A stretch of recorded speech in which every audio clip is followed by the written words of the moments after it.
বাজান রে আমার বন্ধুগণ ভালো করে শুনেন, আল্লাহ রাব্বুল আলামিন কোরআনে কারীমের মধ্যে 114টা সূরা দিয়েছেন। কয়টা? জোরে বলেন কয়টা? আরো জোরে, একটু জোরে বলেন বাবা। আল্লাহ পাক রব্বুল আলামিন বলেন কোরআনে কারীমের মধ্যে আমি আল্লাহ রাব্বুল আলামিন 114টা সূরা দিয়েছি। ও আমার বন্ধুগণ ভালো করে শুনে রাখেন, এই 114টা সূরার মধ্যে আপনি যদি 114টা সূরা পড়তে থাকেন, দেখেন সূরাতুল ফাতিহা আল্লাহ রাব্বুল আলামিন দিয়েছেন আলহামদুলিল্লাহি রাব্বিল আলামিন আর রহমানির রহিম মালিক ইয়াউমিদ্দিন। এই সূরা ফাতিহার নাম কিন্তু তাফসীরের মধ্যে 10 প্রকারের নাম। সুবহানাল্লাহ। কয়টা নাম? আমরা তো খালি জানি যে আলহামদুলিল্লাহ সূরা, তাই না? আলহামদুলিল্লাহ সূরা কুল সূরা, হ্যাঁ না, আলহামদুলিল্লাহ একটা আয়াত, এটা সূরা না, আলহামদুলিল্লাহ একটা আয়াত। আল্লাহ রাব্বুল আলামিন বলে, কয় বান্দারে তুমি তাকায়া দেখো, আমি আল্লাহ রাব্বুল আলামিন কোরআনে কারীম, আমি আল্লাহ পাক রব্বুল আলামিন বাকারা দিয়ে আমি আল্লাহ রব্বুল আলামিন শুরু করলাম আর শেষ করলাম মিনাল জিন্নাতি ওয়ান নাস। আল্লাহ কোরআনে কারীম শুরু করছেন গরু দিয়া, শেষ করছেন মানুষ দিয়া। রব্বুল আলামিন কয় দেখো কোরআনে কারীমের মধ্যে 114টা সূরা আমি আল্লাহ রাব্বুল আলামিন দিয়েছি। এই 114টা সূরা তোমরা পড়ো রে বান্দা। দেখো এক একটা সূরা কিন্তু এক একটা সূরার মধ্যেই কিন্তু নাম আছে। সূরা ফাতিহা পড়ো, সূরা বাকারা পড়ো, সূরা আল ইমরান পড়ো, সূরা নিসা পড়ো, এরকম ভাবে দেবে, এরকম ভাবে 30 নাম্বার পারা বন্ধে যান। দেখেন একটা সূরা আছে রে বাবা, সূরা জিলজাল। এই সূরার আরেকটা নাম হলো সূরাতুল জালজালা, আরেকটা নাম হলো এই সূরার আরেকটা নাম হলো সূরাতুল ভূমিকম্পন। কারণ এই সূরার মধ্যে এমন এমন কথা আল্লাহ রাব্বুল আলামিন বলেছেন, অন্য অন্য সূরার মধ্যে আল্লাহ পাক রব্বুল আলামিন এই কথা বলেন নাই। ও আমার বন্ধুগণ একটু ভালো করে শুনে রাখেন রে বাবা, আমি যেই কথাটা বলতেছিলাম শর্ট করে বলে দেই, একটু ভালো করে শুনে রাখেন। দেখেন সূরা জিলজালের কথা কিন্তু সূরা জিলজালের মধ্যে আছে। সূরা কাফিরুন করে দেখেন, কাফিরুনের কথা কিন্তু কাফিরুনের মধ্যে আছে। ও আমার বন্ধুগণ সূরা মাউন করবেন, দেখেন মাউনের কথা কিন্তু মাউনের মধ্যে আছে। ও আমার বন্ধুগণ একটা সূরা আছে রে বাবা, এই সূরার নাম কিন্তু সূরার মধ্যে নাই। ও আমার বন্ধুগণ শেষে দুইটা সূরা আছে কোরআনে কারীমের শেষে, দেখেন সূরাতুন নাস, সূরাতুল ফালাক এবং সূরাতুন নাস। কুল আউযু বিরাব্বিন নাস, এই নাস শব্দ কিন্তু সূরার মধ্যে আছে। কুল আউযু বিরাব্বিল ফালাক, ফালাক শব্দ কিন্তু কোরআনের মধ্যে আছে। কিন্তু এমন একটা সূরা আছে রে বাবা, আমরা এখানে প্রত্যেকটা মানুষ জানি, কিন্তু ওই সূরার নাম সূরার মধ্যে নাই। সুবহানাল্লাহ। এই সূরার নাম সূরার মধ্যে। নবী আলাইহিস সালাতু ওয়াস সালাম মসজিদের মিম্বরের উপরে উঠে বয়ান করতেছেন, সাহাবায়ে কেরামরা একটু ভালো করে শুনে না করে বাবা, একটু ভালো করে শুনে না কই, এমন একটা আমলের কথা বলবো। ভাই মানুষ যদি কোরআনে কারীম যদি নাও পড়া জানে, এমন একটা সূরা আছে আমি জানি অনেক আম্মা জানেরা আছে মারে পায়ে হাত দিয়া বলিয়ে যায়, একটু ভালো করে শুনে রাখবেন। আমি কিন্তু আজ থেকে 15 বছর আগে কিন্তু আপনাদের এলাকার কিন্তু ছাত্র ছিলাম। ও আমার বন্ধুগণ এই নুকালি মাদ্রাসায় কিন্তু আমি লেখাপড়াও করেছি। ও আমার বন্ধুগণ 1 থেকে 20 নাম্বার পাড়া পর্যন্ত কিন্তু আপনাদের এলাকার মধ্যে হেফজ করেছি, বাকি পাড়াগুলো অন্য জায়গায় হেফজ করেছি। ও আমার বন্ধুগণ, ও আমার মা ও বোনেরা একটু ভালো করে শুনে রাখেন, একটু খেয়াল করে শুনে রাখেন। মুহাম্মদ আরবি সাল্লাল্লাহু আলাইহি ওয়াসাল্লাম মিম্বরের উপরে উঠে সাহাবাদেরকে বলতেছেন, ভাই শুনে রাখো, এমন একটা আমলের কথা বলবো আজকে, এমন একটা ঘটনার কথা বলবো আজকে। শুনে রাখো, মানুষ যদি জীবনে কোরআনে কারীম যদি না পড়াও জানে, তবে কোরআনে কারীমের কিন্তু সওয়াব পেয়ে যাবে, কোরআনে কারীমের খতমের সওয়াব পেয়ে যাবে। সাহাবায়ে কেরাম ডাকতে বলতেছে, হযরত আবু হুরায়রা রাদিয়াল্লাহু তাআলা আনহু ডাকতে বলতেছে, বলতেছেন, হযরত আলী রাদিয়াল্লাহু তাআলা আমাকে ডাক দিয়ে বলতেছেন, ইয়া রাসূলুল্লাহ, ইয়া হাবিবাল্লাহ, কি এমন সূরা আপনি আমাদেরকে শিখিয়ে দেন যে সূরা পড়লে নাকি কোরআনে কারীমের এক খতম সওয়াব পাওয়া যায়। সুবহানাল্লাহ। হে মুসলমান বান্দা, আল্লাহর গোলাম, ভালো করে শুনে রাখেন, এমন একটা সূরা, আমরা সূরার নাম সবাই জানি। আমি যে কথাটা বলতেছিলাম, প্রত্যেকটা সূরা পড়বেন, দেখবেন সূরার নাম সহ তাফসীর সহ মোটামুটি আছে, কিন্তু এমন একটা সূরা আছে সূরাতুল ইখলাস। সুবহানাল্লাহ বলেন।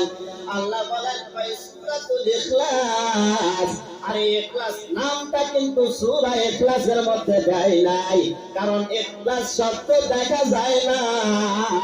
ইখলাস হলো অন্তরের ব্যাপার। ও আমার বন্ধুগণ, শুরুতেই বলেছিলাম বক্তার চেহারা দেখে কোনো লাভ নাই, বক্তার পাঞ্জাবি দেখে কোনো লাভ নাই, বক্তার টুপি দেখে কোনো লাভ নাই, বক্তার চেহারা দাড়ি দেখে কোনো লাভ নাই, বক্তা ছোট না বড় না উঁচু না লম্বা না বেঁকে, এটা দেখে কোনো লাভ নাই। কিন্তু আল্লাহ রাব্বুল আলামিন কয়, বান্দারে, আমি আল্লাহ রাব্বুল আলামিন কিয়ামতের দিন তোমাদেরকে যখন হাজির করাবো, তোমাদেরকে যখন এক কাতারের মধ্যে যখন হাজির করাবো, ওই জায়গার মধ্যে সুন্দর মানুষও থাকবে, খারাপ মানুষও থাকবে, অসুন্দর মানুষও থাকবে, মহিলা মানুষও থাকবে, ছেলে মানুষও থাকবে। কিয়ামতের দিন রে বাবা, এমন ভয়াবহ আযাব হবে রে বাবা। ওই সূর্য যখন মাথার উপরে আসবে, মানুষগুলো হাউমাউ করে কান্না শুরু করবে। মুহাম্মদ আরবি সাল্লাল্লাহু আলাইহি ওয়াসাল্লামকে একটা সূরা শিখায়া দেন। আল্লাহ রাব্বুল আলামিন বলে, কয় নবী গো, আপনি একটা সূরা শিখা নেন। ওই সূরার মধ্যে আমি আল্লাহ রাব্বুল আলামিন ভয়ঙ্কর কথা বলে দিয়েছি। মুহাম্মদ আরবি সাল্লাল্লাহু আলাইহি ওয়াসাল্লাম বলেন, ও আল্লাহ, আপনি কোন সূরার মধ্যে কোন সূরার কথা বলতেছেন আমি একটু জানতে চাই। ভাই, আপনি সূরাতুল গাশিয়া কি আপনি শুনেছেন? সূরা গাশিয়া কি জিনিস? ভাই, হাল আতাকা হাদিসুল গাশিয়া وجوه يومئذ خاشعة। পয়গম্বর আরবি সাল্লাল্লাহু আলাইহি ওয়াসাল্লাম কে বলেন, ভাই নবী আমার, আপনি শুনে দেখেন, পড়ে দেখেন, হাল আতাকা হাদিসুল গাশিয়া।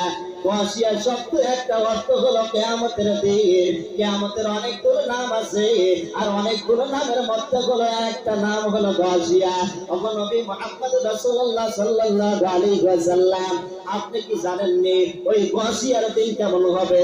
ওই গাশিয়ার দিন কেমন হবে? মানুষের চেহারাগুলো লজ্জিত হয়ে দাঁড়াবে, মানুষের চেহারাগুলো কেমন জানি আঁকা বাঁকা হয়ে দাঁড়াবে। আপনি গাশিয়ার কথাগুলো তেমন দুনিয়ার মানুষকে আপনি জানায় দেন, কারণ কিয়ামতের দিন আমি আল্লাহ রাব্বুল আলামিন মানুষের চেহারা দেখবো না। কে দুনিয়ার মধ্যে বড় ছিল, কার দুনিয়ার মধ্যে টাকা ছিল, কার দুনিয়ার মধ্যে পয়সা ছিল, এটা আমি দেখবো না। কে ধনী ছিল, কে গরিব ছিল, কে বড়লোক মানুষ ছিল, এটা আমি দেখবো না। কে হুজুর মানুষ ছিল, এটাও আমি দেখবো না। কে মুফতি সাহেব ছিল, এটাও আমি দেখবো না। আমি আল্লাহ রাব্বুল আলামিন কিয়ামতের দিন দেখবো বান্দার ইখলাস। সুবহানাল্লাহ। কি দেখবে বাবা কিয়ামতের দিন? ইখলাস দেখবে, মানুষের সুন্দর চেহারা দেখবেন আল্লাহ। আল্লাহ কিয়ামতের দিন মানুষের ইখলাস দেখবে, মানুষ কেমন ছিল দেখেন। সুন্দর হলেই যদি জান্নাত পাওয়া যেত, এমন একটা সাহাবী আছে, আমরা জানি সাহাবী, তার নাম হযরত বেলাল রাদিয়াল্লাহু তাআলা আনহু। বেলালের চেহারা কেমন ছিল? এখানে যারা আছেন সবচাইতে বেশি কালো ছিল বেলাল। তবে আল্লাহ রাব্বুল আলামিন কয়, সবচাইতে কালো যদি পৃথিবীর মধ্যেও কালো যদি বেলাল যদি থাকে, ও পৃথিবীর মানুষ তোমরা জেনে নাও, কিয়ামত পর্যন্ত যদি হাতে তৈবা যদি আমি আল্লাহ রাব্বুল আলামিন দেই, আর বেলালের মতো করে যদি তোমরা যদি ইবাদত করতে থাকো, বেলাল যে ওযু করেছে আর ওযু করার পরে যে তাহিয়াতুল ওযু নামাজ পড়েছে, এই দুই রাকাত নামাজ পড়লে যতগুলো সওয়াব হয়, কিয়ামত পর্যন্ত তোমরা নামাজ পড়ে এত সওয়াব পাইবা না। সুবহানাল্লাহ। এটা বেলালের আমলের পাওয়ার। কারণ বেলালের দিল মনটা ছিল আমার রব্বিকারী আল্লাহর দিকে, আর আমার মন আমরা যখন নামাজের মধ্যে দাঁড়াই কেমন জানি লাগে, মসজিদে যাই তাড়াতাড়ি, মসজিদে যাই দেরি করে, আবার মসজিদ থেকে বাহির হই তাড়াতাড়ি, তাই না? আমাদের দিল মন অন্যরকম। এই জন্য আমি বলবো বাবা, আল্লাহ রাব্বুল আলামিন কিয়ামতের দিন যারা দেখবেন, দেখেন পৃথিবীর মধ্যে কিন্তু অনেকগুলো ফুল আছে রে বাবা। আমার বন্ধুগণ, একটা ফুল আছে, দেখবেন এই ফুলটা কিন্তু মসজিদের পাশে বেশি বোনা হয়, এই ফুলটা কিন্তু মাদ্রাসার পাশে বেশি থাকে। আমার বন্ধুগণ, এই নুকালি মাদ্রাসায় যখন ছোটবেলায় পড়ছি, ওই জায়গার মধ্যে একটা বোর্ডিং ঘর ছিল, এখন আছে কিনা জানি না, তবে ওই বোর্ডিং ঘরের পাশে কিন্তু একটা ফুল গাছ ছিল, হাসনাহেনা ফুল গাছ। আল্লাহ রাব্বুল আলামিন বলেন, ওই দুনিয়ার মধ্যে যতগুলো ফুল আছে, তবে হাসনাহেনা ফুল এমন একটা দামি ফুল, যদিও ফুলটা যদি ছোট্ট ছোট্ট হয়, যদিও গাছটা দেখেও যদি পছন্দ না হয়, ফুলটা কিন্তু বেশি ভালো না, পছন্দও হয় না, বেশি সুন্দরও দেখা যায় না, তবে এই ফুলের পাশ দিয়া গেলে কিন্তু ঘ্রাণটা লাগে আসে। আসে না বাবা? এই ফুলের গ্রামটা কিন্তু নাকের মধ্যে আসে। এটা মাদ্রাসার পাশাপাশি বেশি বোনা হয়, মসজিদের পাশাপাশি বেশি বোনা হয়। এই জন্য আমি আপনাদেরকে বলবো, বেশি বড় হওয়ার দরকার নাই, সুন্দর হওয়ার দরকার নাই, এটা বাদ দিয়ে দেন। আপনি ইখলাসওয়ালা মন তৈরি করেন।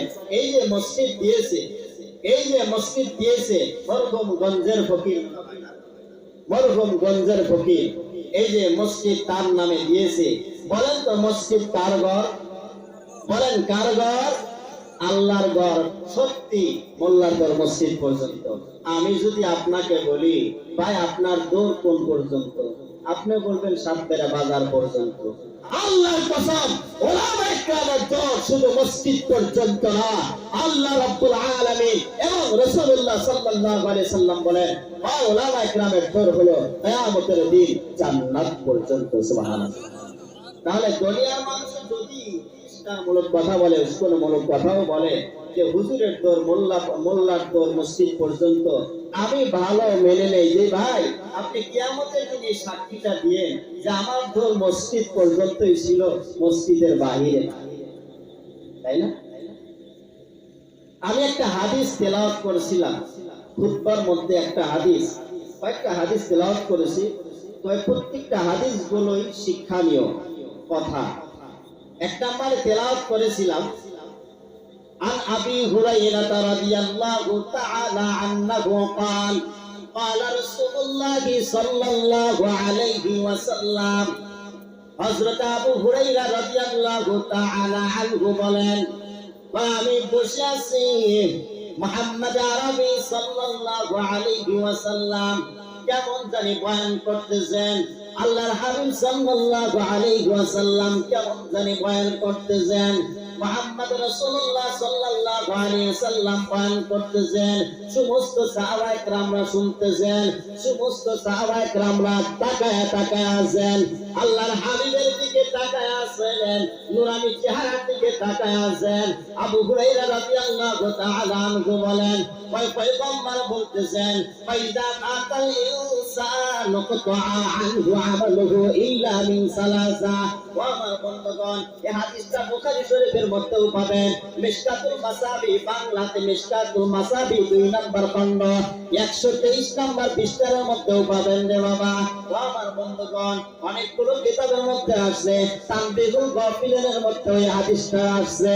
ওয়া আমার বন্ধুগণ, যাই হোক, নবী আলাইহিস সালাতু ওয়াস সালাম যখন বয়ান করতেছেন, ফাইদা মাতাল ইনসানু কতআ আনহু আমালুহু ইল্লা মিন সালাসা। আবু হুরায়রা রাদিয়াল্লাহু তাআলা আনহু কাজটা বলতেছেন, মুহাম্মদ রাসূলুল্লাহ সাল্লাল্লাহু আলাইহি ওয়াসাল্লাম, হুজুর আমি জানতে চাই, আপনি বলেছেন ইল্লা মিন সালাসা, মানুষ যখন মারা যায়, মানুষ যখন দুনিয়া থেকে বিদায় হয়ে যায়, হুজুর আপনি বলেছেন সমস্ত আমলের দরজাগুলো বন্ধ হয়ে যায়, কিন্তু আপনি বলেছেন ইল্লা মিন সালাসা, 3টা আমলের দরজা ব্যতীত। তিনটা আমলের দরজা কি আমাদেরকে একটু জানায়া দেন হুজুর। তিনটা আমলের দরজা আমাদেরকে একটু জানায়া দেন। মুহাম্মদ আরবি সাল্লাল্লাহু আলাইহি ওয়াসাল্লাম বলেন, এক নাম্বার হলো আও সাদাকাতুন জারিয়া। সিল্লা বলেন সুবহানাল্লাহ।